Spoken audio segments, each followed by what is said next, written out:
If you want to win on chess.com, the real secret is not some hidden trick or one weird opening. It is building simple habits that help you blunder less, spot tactics faster, and make better decisions move after move.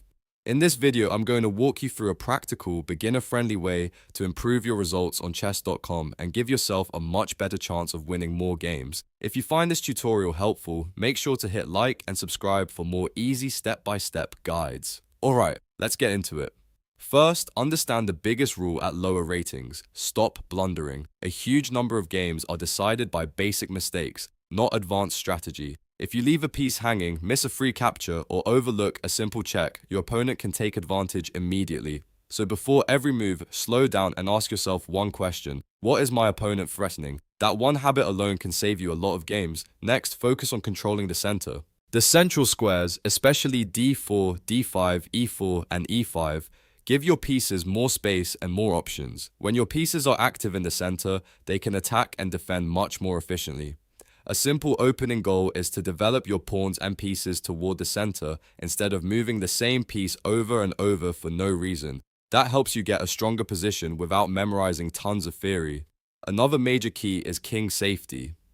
If you want to castle early in most games, usually by move 10 if possible. A king that stays in the middle of the board can become an easy target for forks, pins, and direct attacks. Castling gives your king protection and connects your rooks, which makes your position much more stable. So even if you are learning openings, remember that safety comes first. Now let's talk about tactics, because at beginner and intermediate levels, tactics win a massive number of games. Instead of worrying too much about deep opening lines, train yourself to look for forks, pins, and skewers in every position. These are the kinds of moves that win material quickly and punish careless play. A fork is when one piece attacks two or more targets at the same time. This is especially strong when the targets are valuable, like a king and queen or a queen and rook. Knights are famous for forks because they can jump into tricky squares and attack multiple pieces at once. When you are playing, keep scanning for fork opportunities every turn. A pin happens when a long-range piece like a bishop, rook, or queen attacks a piece that cannot move without exposing something more valuable behind it. There are two common types. An absolute pin is when the pinned piece is in front of the king, so it cannot move at all. A relative pin is where moving the piece would lose material, like when a bishop pins a knight to the queen. Pins are powerful because they limit your opponent's options and can win material slowly or immediately. A skewer is like an inverse pin. You attack the more valuable piece first, force it to move, and then capture the lesser piece behind it. Skewers are especially common with bishops, rooks, and queens on open lines. If you can make your opponent's stronger piece move out of the way, you often win something important for free. So always ask yourself, if I move this piece, what is behind it? Another simple but very effective habit is to keep tension on the board. Don't trade pieces just because you are able to. The more pieces that remain in the position, the more chances your opponent has to make a mistake. Many players trade too early and remove their own chances to create tactical pressure. If you have an active position, sometimes the best move is to keep pieces on the board and make your opponent defend.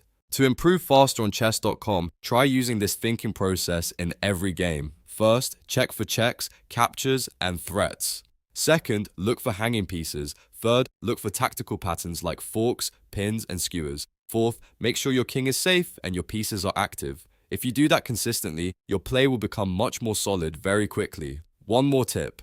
After each game, review where you lost material. Don't just look at the final result. Find the first major mistake and ask why it happened. Was it a missed fork? Did you ignore a pin? Did you leave a piece undefended? That kind of review is how you actually get better instead of just playing more games with the same mistakes. So, if you want to win more on chess.com, remember the formula: stop blundering, control the center, castle early, look for tactics, and keep tension when it helps you. You do not need to be a grandmaster to improve your results.